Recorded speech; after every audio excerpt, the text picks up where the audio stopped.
Здравейте, скъпи съграждани! Правим нашия редовен видеоотчет след редовно заседание на Общински съвет Добрич от миналата седмица.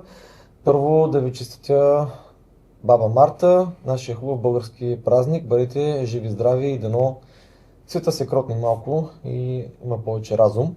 Ще обсъдим това, което се случи на заседанието, като най-интересното, което ще разберете, е за паркинг, който искаха да строят в междублоково пространство до пазара, но жителите в входовете около това пространство се възпротивиха и така продължиха тяхната 26 годишна борба за това да имат зелени площи пред блоковете си. Имаше също така поредното предложение за обособяване на площи от парка на Добрич за увеселителни уреди. Някои съответно моменти с индустриален парк и декларация в края на заседанието от представителите на Демократична България по повод 4 години от действията в Украйна.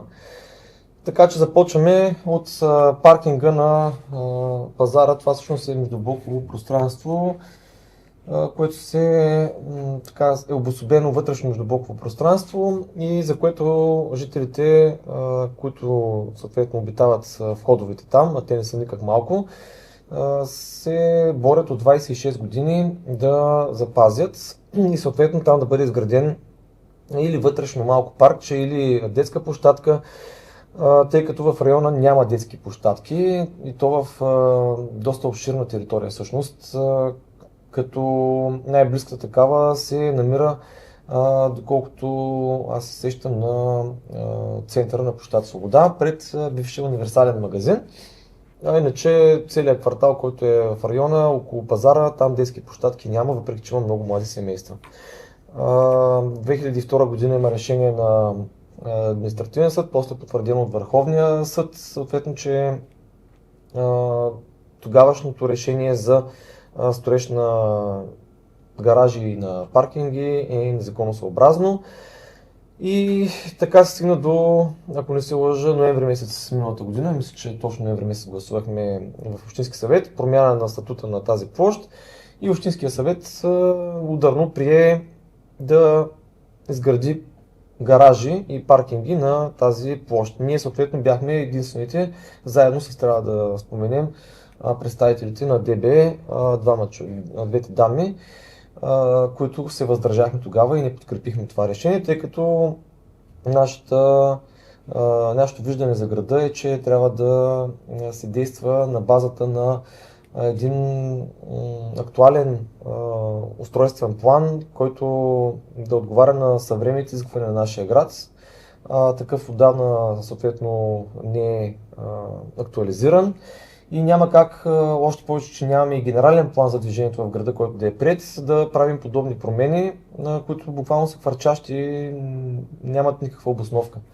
И другото, което е, ние смятаме, че Добрич, особено централната градска част, е презастроена и плътността на жилищното строителство става вече абсурдна, за сметка на множество зелени площи и дървета, което влошава качеството на живот, естествено.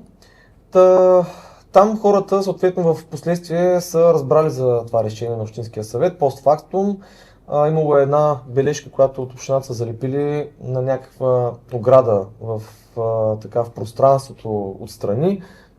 Те са задължени принципно да уведомят живущите, но явно са решили, че с бележка залепена така някъде в небитието ще решат проблема и ще изпълнят своята отговорност. Впоследствие хората започват да пишат възражения, сигнали, събират подписка с немалко, ако не се лъжа, над 70 души последно събрали подписка живущи в района. И съответно това стана известен факт в града, защото се обърнаха и към медиите. Ние съответно поехме ангажимент да ги защитим. Тяхното право да имат зелена площ, да имат детска площадка и с немалка наша намеса се стигна до входирането на допълнителна докладна записка от миналия вторник. за отмяна на решението от ноември месец. Т.е. да се запази статута на зелените площи и по този начин те да имат възможност в бъдеще да се борят и за детска площадка. Няма да продължавам да задълбавам в темата. Много неща могат да се кажат. Важното е, че хората в района знаят какво се случи, ние по какъв начин помогнахме и това е основното. Резултата в крайна сметка е положителен. Само че това, което трябва да споменем е, че все още хората, които са пряко заинтересовани, имат личен интерес там да се изграждат гаражи в противовес на желанието и на интересите на гражданите от района, все още не са се отказали. И тези хора ще продължат да настояват и да използват всякакви методи, за да сбъднат своите лични интереси. Тези хора вместо да се смирят и да се оттеглят и да се вземат поука и да го кажем директно, да бъдат по-ниски от тревата, те първо най-вероятно ще правят циркове.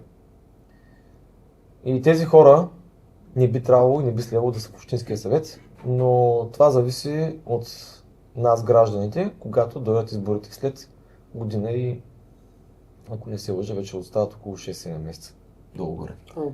Тук искам да допълня нещо изключително тъжно и трагично за нашата Добричка действителност. Този казус с въпросната зелена площ и желанието за изграждане на гаражи, съответно от една група хора. И от другата страна имаме жителите на този район, които искат там да бъде изградена детска площадка. Този казус е повече от 20 години. И стигаме до такава абсурдна ситуация, в която повече от 20 години нашата община няма възможност да изгради една детска площадка. 26 години 26. Не можем да сложим няколко катерушки, парзалка или лука. Значи, доколкото разбираме, около 2000-та година Лъчезар Росенов последно обещавал там да се строи детска площадка. Оттам насетне следвали и следващи кандидат за кметове, знаете кои бяха те. Десислава Николова, Йордан Йорданов. Сега кой от тях е обещавал, не разбрах, няма да спекулирам, но и някои от тях също обещават там да има детска площадка. Хората се борят от 26 години. Впоследствие общината дори не може да се влезе в правомощията да ограничи паркирането в зелената площ, тъй като един от собствениците на парцели в близост си е направил постъп, за да има достъп до неговия имот, тъй като общината не му е осигурила по надлежен ред достъп до имота. Човека съответно е предприел действия сам. Но общината години наред не предприема действия да реши проблема и сега го използва като извинение, като съответно причина там да бъде застроен. Е изключително лесно да се поправят 3 метра бордюри, да се предостави на парцела на съответния човек достъп, който съответно е до паркинга и няма да е толкова трудно, просто трябва да се направи съответно едно обследване и да се изгради този подход. Но хубавата поука е, че хората 26 години се отказват и си устояват своето. И се защитават малкото зелено парченце, на което се надяват някой ден дори да има дървчета и детска площадка. Затова е нещо, което трябва ние всички като граждани да извлечем, че когато не се отказваме и сме единни, се постигат и положителни резултати. Така, за паркинга едно положително нещо в крайна сметка от тази сесия. Точката беше приета за отмяна на предходното решение. Там за момента няма да има паркинг, въпреки че, пак казвам, тези господа общински съветници, които имат лични интереси там, не са се отказали и заявяват недвусмислено, че ще продължат да си настояват на своите частни интереси. И ще правят явно и ще предприемат и други действия. Това си е въпрос на техен избор, как да се държат и съответно как да се покажат пред обществото. Сега, имаше една много интересна точка, тя не е чак толкова интересна, но стандартна всяка година едно и също се приема, едни отчисления съответно разходват се месечни отчисления за отпадъците в общината, които са в размер на малко над 3 милиона лева. които съответно се предоставят на община град Добрич. И това не е лошо като цяло, но проблемът е, че в решението пише, че те ще бъдат разходвани чрез вътрешни компенсирани промени. И аз взех думата по време на заседанието, обясних, че целта, за която е упомената в докладната записка за почистване на нерегламентирано изхвърлени отпадъци, и съответно за поддържане на чистотата в града, като цяло това е добра причина. Само, че вътрешни компенсирани промени, попитах директно кмета Йордан Йорданов да ми прави, ако греша, дали това няма да бъде чрез компенсаторни заповеди, негови еднолични, чрез които той да се разпорежда с 3 милиона лева. Той замълча отново, не ми отговори, по принцип не отговаря. И това само потвърди, че те ще бъдат разходвани по този начин. Ние не сме съгласни такива огромни обществени суми, а и не само, дори да не са толкова големи, да бъдат изразходвани чрез едноличните решения на човек, който доказа, че не може да се справи с управлението на града и с важни инфраструктурни обекти, а и не толкова важни, с които да било инфраструктурни обекти, тъй като виждаме, че резултатите след всеки един ремонт на всеки един обект са плачевни и след това започват ремонти на ремонтите и тепърва се наслагват проблеми във времето. Затова и ние не подкрепихме тази точка, тъй като с мълчанието си те потвърдиха, че отново ще се изразходват средства чрез едноличното решение на Йордан Йорданов. Сега искам да ви кажа, че дори някой светъл ден и аз да бъда кмет на този град, аз ще предложа да бъдат ограничени точно тези правомощия на кмета на града за възможността да изразходва еднолично обществен ресурс. Защото чрез тази възможност той може да бъде лесно манипулиран. Който да е кмет. Нали, сега, това, че сегашният кмет най-вероятно под някаква форма има някакви ангажименти поети, които трябва да изпълнява, няма да навлизам в тази тема, но и за следващите кметове. По този начин тъмни бизнес структури и феодали, а и не само, няма как да се намесят толкова явно в финансовите дейности на общината. Защото в момента по един или друг начин, няма да казвам какъв, се казва на човека, който е начало на този град, независимо кой е той, че трябва да работи с еди си коя фирма. И че трябва да приеме условията, да подпише договора и дори параметрите се казват какви трябва да са. И човека, начало на този град, който и да е той, много често няма какво да направи, защото алтернативата не е никак добра. Чисто физическа дори може да го кажем. И за него, и за семейството. А когато се приеме едно ограничение на тези правомощия, кмета вече няма как да разписва еднолично заповеди за милиони. Всичко трябва да минава през общинския съвет. Съгласни сме, примерно до 20-30 хиляди лева е нормално. Появяват се спешни дейности, които трябва да се извършват моментално и да бъдат насочени средства от бюджета. Примерно паде някъде подпорна стена, има прекъсване на електрозахранването. Такива по-дребни детайли, които трябва да се извършат на момента и трябва той да разпише някаква заповед. Но, примерно, съгласно се 20-30 до 50 хиляди лева. Всичко над тази сума вече води до тази опасност, която ви казах, да се намесват външни, мътни, тъмни субекти от българския underground, на които не можеш да откажеш, дори да искаш. Мисля, че ме разбрахте какво исках да ви кажа и разбрахте каква ми е идеята. Тази точка беше приета, така иначе Йордан Йорданов ще се разпорежда с 3 милиона лева по негово усмотрение. Ще видим те къде ще отидат, евентуално как ще ни бъдат отчетени и дали ще бъдат отчетени. От тук насетне минаваме към индустриалния парк. Отново имахме точка в дневния ред. 7 точка. Индустриалния парк беше обявен за приоритетен обект. Сега ще ви кажа точно как са го оформили. Всъщност, извинявам се, не е седма точка.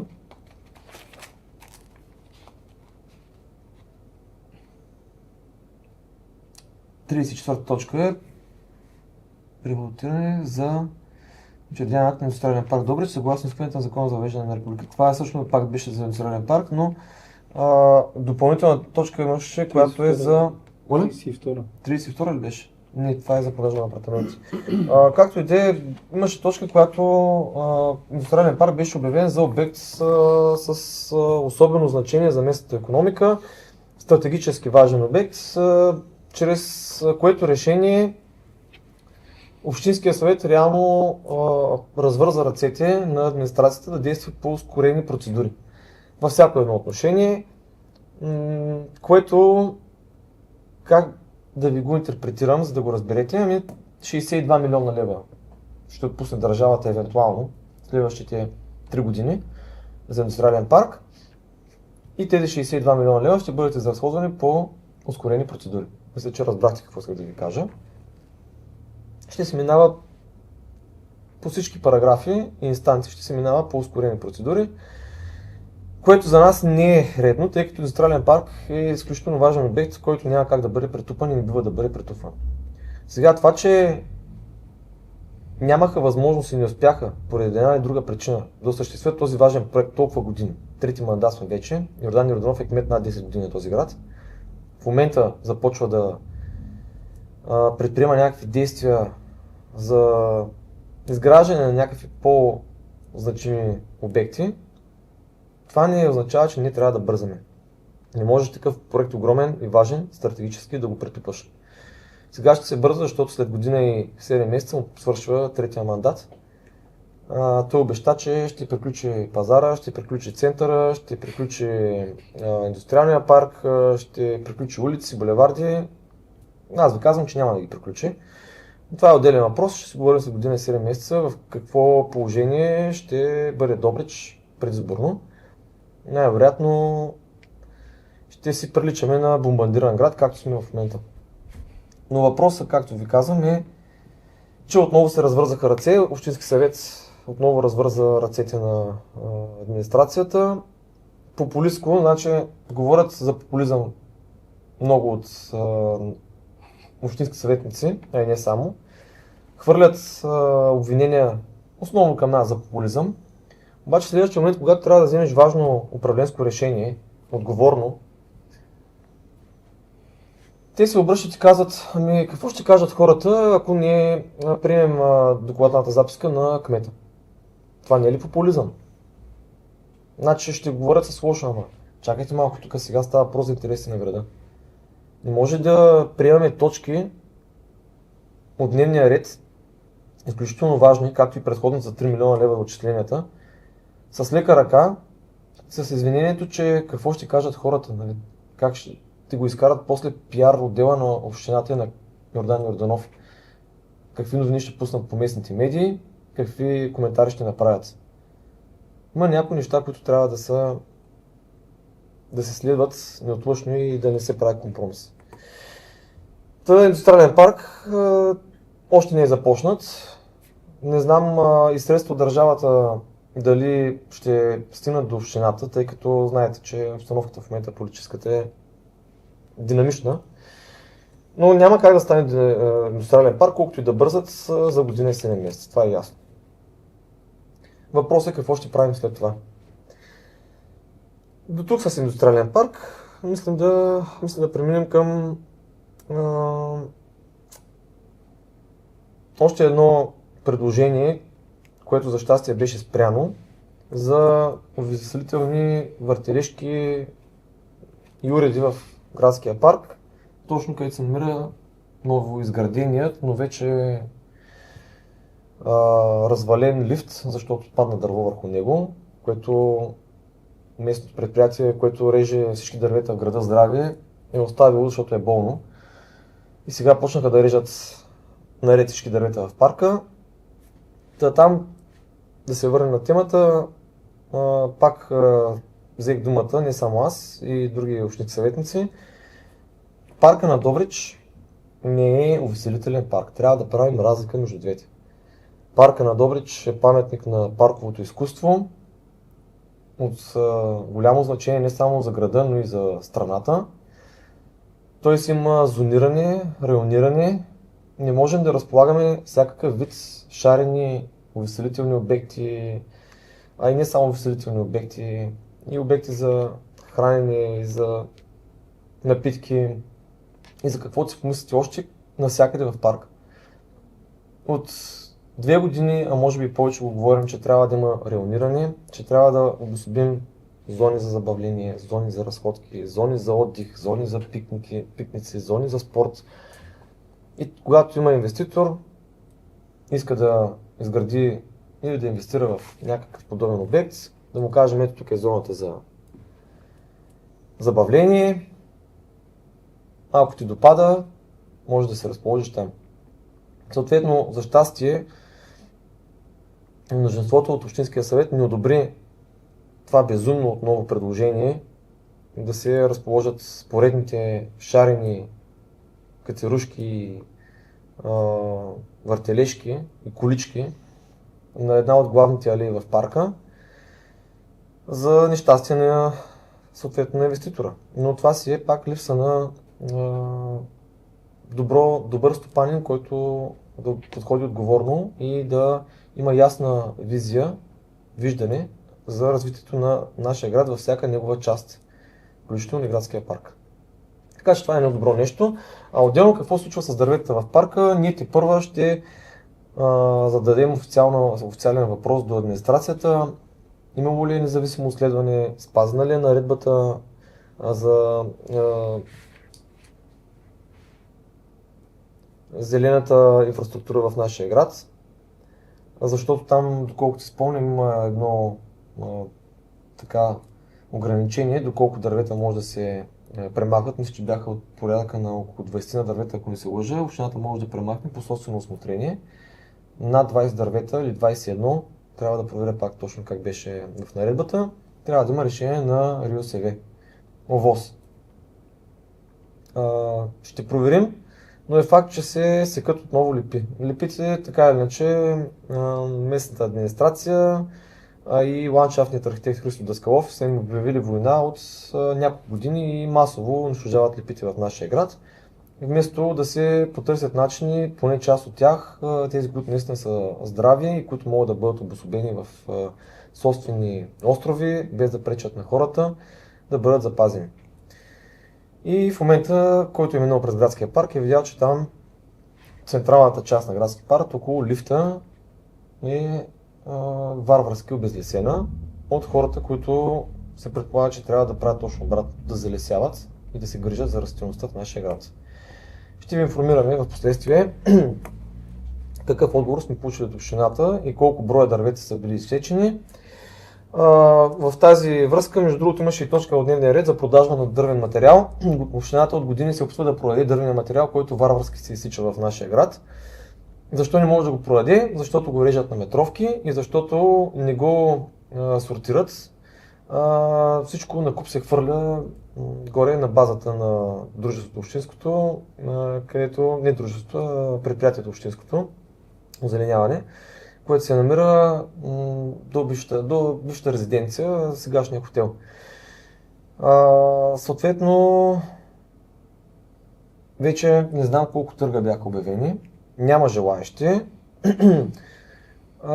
Зададох въпрос защо при положение, че дървесината не се продава, не бъде раздадена на клубовете в Добрич, които са и инвалидните, и на слепите, и на слепите и глухите, на инвалидите, на пенсионерите.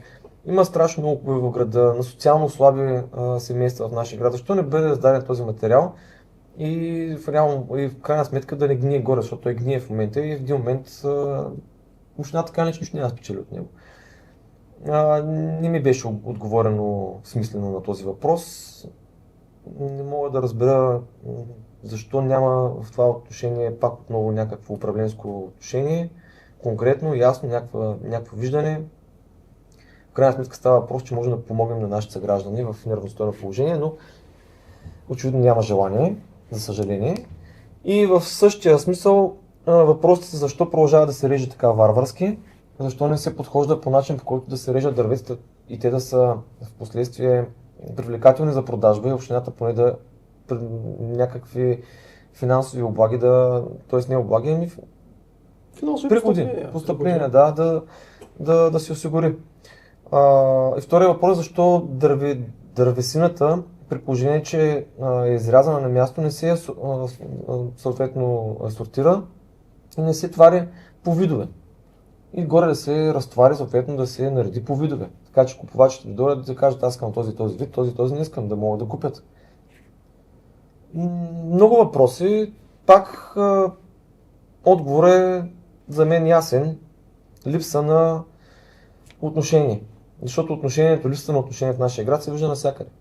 Ето, поради тази причина и нашия гражданин стана в края на заседанието на Общинския съвет и се изказа, че града е в безумно състояние. Той е брил от там, където той живее, до булевард Тракийски, до кръстовището на Тракийски, площад Тракийски, до Бакарди, той е пробрил 21 дупки. Това означава основно Отец Паисий. Отец Паисий виждате в какво състояние е главна улица в Добрич, но не е само тя. По всички улици в Добрич и булеварди са в трагично състояние. Дори тези, които са ремонтирани, очевидно е, че ремонтите не са били качествени. Има напуквания, има пропадания, отварят се дупки. Насякъде е очевидно, че има спестени средства и некачествени ремонтни дейности. Нашия съгражданин зададе тези много удачни въпроси. Мисля, че Ружа беше написала едно писмо и имаш питане за пешеходните пътеки. Да, това беше второ писмо, което изпратих като сигнал за това, че пътната маркировка е изтрита, на места е почти невидима, най-вече пешеходните пътеки на кръстовища. И получих отговор този път, че заради препаратите, които се използват при зимни условия, за лед и за сняг, маркировката е изтрита. По-интересното, което разбрахме на сесията, е, че маркировката се прави така, че да издържа 3-4 месеца, което за мен не е логично. Не знам защо не се поставя по-скъпа маркировка, но да издържа повече време. Логично отговорът е, че просто се използва такава боя, която не е устойчива във времето. Ние миналата година предложихме в бюджета да бъдат заложени средства за специално маркировъчна машина, каквато в момента дружеството не разполага, и да се използва и специална боя. Те са едни термопластики. И боята е специална, но има едни термопластики, които са, знаете, релефните, грапавите, шумовата маркировка, която е изключително по-устойчива във времето. Съответно не беше прието предложението, въпреки че управителят на Комуналстрой си беше направил труда, изключително отговорно беше подходил, беше намерил оферти за такава машина, точно ясно разчетени какви средства са необходими. Съответно за общината очевидно не е важно да имаме изрядна пътна маркировка в нашия град и виждаме, че в момента такава няма. Просто няма. Дори около училищата и детските градини не се личат на пешеходни пътеки, централни оживени пешеходни пътеки, абсолютно тотално изтрити, липсващи дори знаци на много места на пешеходните пътеки. Тотална липса на каквото и да било отношение отново. Града е в това състояние, точно защото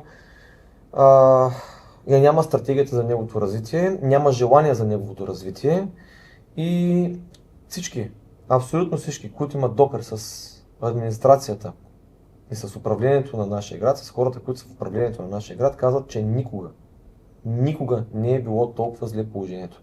Никога не е било толкова анархично. Никога не е имало толкова голяма апатия, никога не е имало толкова голяма липса на професионализъм.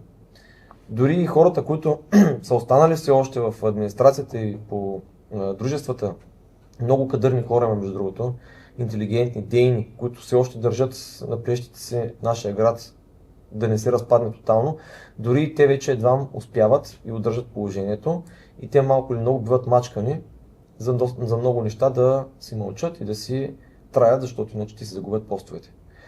Няма да давам конкретни примери, за да не навреждам на тези хора, но искам да ги поздравя, че все още се опитват да, както казах, да държат града на плещите си, но колко ще устоят и те, не се знае. Просто е необходима една цялостна реорганизация, такава е възможна между другото, на работата на всички етапи в нашия град и един човек, който да е много по-отговорен, деен, кадърен, знаещ, можещ, искащ, желаещ, с много по-ясна мисъл и неподвластен на чужди влияния. Това може да се изпълни, но трябва да сме много по-разумни и идейни. И ще приключа с това, че в края на заседанието на Общинския съвет госпожа Керанова от ДБ прочете декларация за четвъртата година от военните действия в Украйна. Само, че много неприятно направи впечатление, че господин Друмев, въпреки че от партия, която подкрепя техните евроатлантически ценности и виждания, се държа изключително непристойно в зала. Той го направи няколко пъти и преди това по време на заседанието, включително веднъж от тези пъти и аз се изказвах и се наложи да му направя по-остра забележка, за да спазва реда в зала. При което той тогава поне се овладя. Но когато госпожа Керанова чете нейната декларация, изключително непристойно се блъскаше, той блъскаше по масата с бутилка, викаше, крещеше, да се маха, да мълчи. Изключително непристойно поведение. Дори ние, които не сме съгласни с тази декларация, защото имаме различно виждане като цяло за причините, причинно-следствените връзки в тези глобални международни отношения и събития, дори ние стояхме и уважително изслушахме декларацията. След това аз отидох при госпожа Керанова и госпожа Пампорова и им казах, че така като четат декларация за Украйна, е редно да четат декларация и за Иран, и за Афганистан, и за Либия, и за множество други държави, където нашите евроатлантически партньори, в кавички, за които ние сме просто една колония от хлебарки, буквално, така наложиха по техния си начин демокрацията, както те разбират. Унищожиха ги, съсипаха ги, срinaха ги и ги оставиха размазани и на дъното. Ограбиха им ресурсите и ги изоставиха. Когато се чете декларация такова нещо, нека не бъдем двулични и лицемерни и да посочим и останалите агресори в нашия свят. Агресори са и Щатите, агресори особено са и Израел. Защо не го посочваме? Защо не го казваме? Защо мълчим? Защо избирателно сочим с пръст към едните, но другите доста така угодно забравяме. Когато покажем лицето на злото, нека да го покажем в цялост. Това е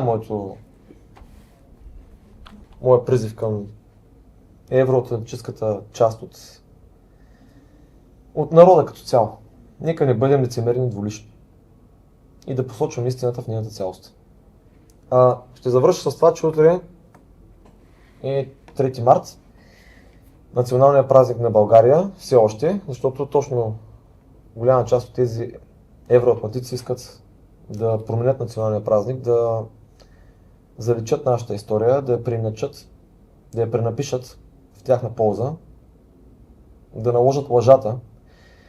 Но така или иначе, на 3 март ние честваме храбростта, смелостта и саможертвата на всички българи, руси, украинци, които са, а и не само, които са дали живота си за свободата на България и това не може да бъде преначено.